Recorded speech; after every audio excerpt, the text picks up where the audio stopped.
کیا ہوا ہے, اچھا تو نہیں لگتا کہ آپ کے معاملے میں مداخلت کی جائے, لیکن خیریت ہے؟ تو انہوں نے کہا نہیں, وہ آپ کی وجہ سے رو رہے ہیں گھر والے. جی ہماری وجہ سے کیوں رو رہے ہیں؟ آپ نے زبردستی کھانا پکوایا؟ کہ نہیں یہ وجہ نہیں ہے, آپ نے وہ تعریف کر دی ہے نا کھانا پکا ہے. تو وہ جو بچی اس گھر میں کھانا پکاتی ہے, جو بہو بن کے آئی ہے, وہ کسی غریب گھر سے ہے, غریب رشتہ داروں سے. تو وہ کہتی ہے کئی سال بیت گئے مجھے اس گھر میں نوکری کرتے, ساس کی بھی, سسر کی بھی, دیور کی بھی, جیٹھ کی بھی, سب کی, لیکن آج تک کسی نے یہ دو جملے نہیں بولے کہ تو نے اچھا کام کیا. آج مجھے یہ سننے کو ملا ہے کہ تو نے اچھا کام کیا ہے, تو کچھ نہ عجیب سی اپنائیت. یار کسی کی بیٹی ہے نا وہ بھی, جو ہمارے گھر آئی, وہ بھی کسی کی بیٹی ہے. اتنا پیار بھی کرنے کو ہم تیار نہیں ہے کہ دو لفظ شاباشی کے ہو جائیں. کیا بات, اس نے گرمی میں کھڑے ہو کے سب کے لیے کھانا پکایا. وہ کہتے ہیں کہ یہ جملے اتنے دو جملوں نہیں, میری آنکھوں میں آنسو پیدا کر دیے. نہیں کرتے ہم پیار, نہیں دیتے ہم محبت, نہیں ہمارے لہجے سے ترشروئی دور ہوتی. ہر بندے کا کوئی نہ کوئی پروٹوکول ہے, کہیں نہ کہیں وہ بڑا ہو جاتا ہے, کہیں نہ کہیں اس کا اعزاز ہو جاتا ہے. ہم جب اپنا یہ مزاج بنا لیں گے نا, ہم نے فروغ محبت کرنا ہے, ہم نے ایک دوسرے کو پیار دینا ہے, ہم نے تلخی نہیں کرنی. وہ دیکھیں نا, ایک بندے سے گلاس ٹوٹ گیا ہے ملازم سے, تو اس کے مالک نے کہا ہے تو نے سیٹ خراب کر دیا ہے, تو دیکھ کے نہیں چلتا, تو جب بھی کرتا ہے نقصان ہی کرتا ہے. وہ بندہ پریشان ہو گیا ہے, اور پریشانی اس کی ختم نہیں ہوئی. یہ اتنی دیر ختم نہیں ہوگی جتنی دیر اس مہینے کی تنخواہ نہیں ملے گی, کیونکہ اسے ڈر ہے کہ کہیں پیسے کاٹ نہ لیے جائیں. لیکن ایک شخص کے ہاتھ سے 3-4 گلاس ٹوٹ گئے ہیں, تو مالک نے دیکھتا ہی کہا بھائی ٹینشن نہ لینا, ٹوٹنے والی چیز تھی ٹوٹ گئی, میرے بچے بھی تو توڑ دیتے ہیں, میرے سے بھی کئی دفعہ ٹوٹ جاتی ہے, آپ پریشان نہ ہو, اللہ خیر کرے گا. یہ چیز اس بیچارے کو رات سکون کی نیند دے دے گی, لیکن ہم اس کے لیے تیار نہیں ہوتے, اپنے لہجوں میں محبت پیدا نہیں کرتے. فروغ او ملت کے جوانوں, ماں باپ سے پیار کرنا شروع کر دو, 1 گھنٹہ ٹائم دینا شروع کر دو, ان کے پاس بیٹھنا شروع کر دو, ان کی دوائیاں کم ہونی شروع ہو جائیں گی. بغیر ڈاکٹر کے بڑی ساری چیزوں سے قرار آنا شروع ہو جائے. ماں سے محبت سے بات کرنی شروع کر دو, وہ جو کہے منوان قبول کرنا شروع کر دو. والد کی بات سنو.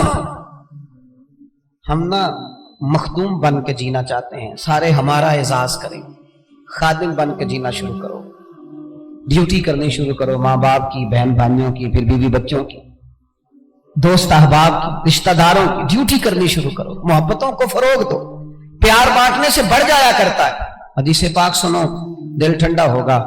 سیدہ عائشہ صدیقہ رضی اللہ تعالیٰ عنہ فرماتی ہیں, اللہ کے محبوب علیہ السلام اتنا خیال فرماتے.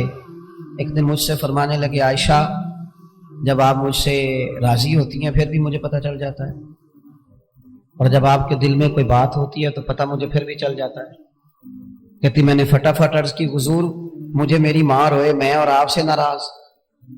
حضور نہیں آپ, میں تو کب. محبوب فرمانے لگے کروں پھر بات, یا رسول اللہ کیجئے. تو سیدہ فرماتی ہیں, محبوب فرمانے لگے عائشہ کبھی کبھی قسم اٹھاتی ہو؟ میں نے کہا یا رسول اللہ اٹھاتی ہوں. تو فرمایا جب راضی ہوتی ہو تو کہتی ہو مجھے محمد عربی کے رب کی قسم صلی اللہ علیہ وسلم, اور جب تمہارے دل میں کوئی بات ہوتی ہے پھر کہتی ہو مجھے حضرت ابراہیم خلیل کے رب کی قسم, پھر جناب خلیل کی نسبت سے اللہ کی قسم اٹھاتی ہو. جناب عائشہ کہتی ہیں لوگوں میں تمہیں بتا نہیں سکتی میرا حال کیا تھا, میری روح کی پرواز کیا تھی. یا رسول اللہ صلی اللہ علیہ وسلم, آپ جملوں سے پتہ کر لیتے ہیں آج کل کوئی کیا سوچ رہا ہے, اس کے لفظوں سے اندازہ کر لیتے ہیں کہ اس کی قلبی کیفیت کیا ہے.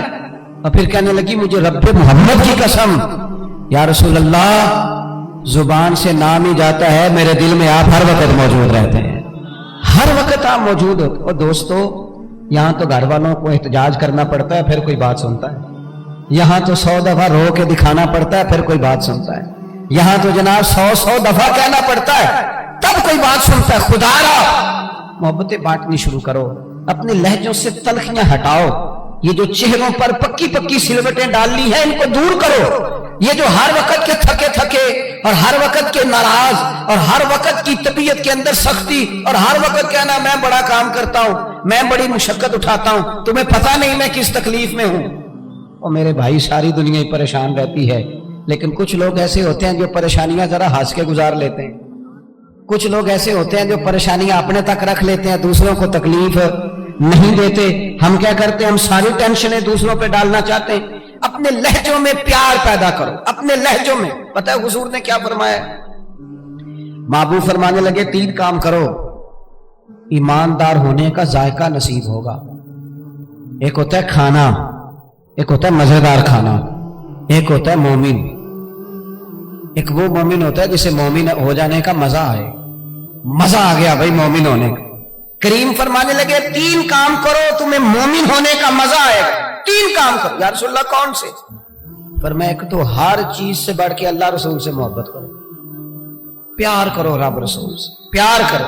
یہاں حضور نے یہ نہیں فرمایا نماز پڑھو, یہ نہیں فرمایا روزہ رکھو, یہ نہیں فرمایا حج کرو, خیرات کرو. وہ کام بھی اپنی جگہ پہ بڑے ضروری ہیں, وہ بھی فرض عین ہیں, ان کے بغیر بھی 1 منٹ کے لیے گزارا نہیں. لیکن فرمایا اگر ان چیزوں کا مزہ لینا ہے نا, ادھر دیکھیے میری طرف, اگر ان چیزوں کا مزہ لینا ہے نا, کہ نماز مزیدار ہو جائے, روزہ مزیدار ہو جائے, سخاوت مزیدار ہو جائے, حج مزیدار ہو جائے, فرمایا اگر چاہتے ہو مومن ہونے کا مزہ آئے تو ہر چیز سے بڑھ کے اللہ رسول سے محبت کرو. یہ بخاری مسلم دونوں میں موجود ہے. اور فرمایا دوسرا کام یہ کرو کہ جس سے بھی محبت کرو نا, اللہ رسول کے لیے کرو. چھوڑ دو ذاتی لالچ, چھوڑ دو 1 منٹ کے لیے بھی اپنا ذاتی نہ, فقط اللہ رسول کے لیے, فقط رضا الہی کے لیے محبت کرو. اور تیسرا حضور فرماتے ہیں مسلمان ہونے کے بعد, کلمہ پڑھنے کے بعد کفر کی طرف جانا اتنا ناپسند کرو جتنا آدمی آگ میں جانا ناپسند کرتا ہے. یہ 3 کام کرو تمہیں مومن ہونے کا مزہ آئے. اگر کبھی پیار والا لہجہ بنا لیں, اگر کبھی تلخی چھوڑ دیں, اگر کبھی اپنے مزاج سے وہ ساری چیزیں دور کر دیں اور ہم رب رسول سے صحیح والا پیار کریں, تو آپ یقین کریں پھر بندہ قرآن پاک شروع کرتا ہے تو اس کا تلاوت چھوڑنے کو دل نہیں کرتا.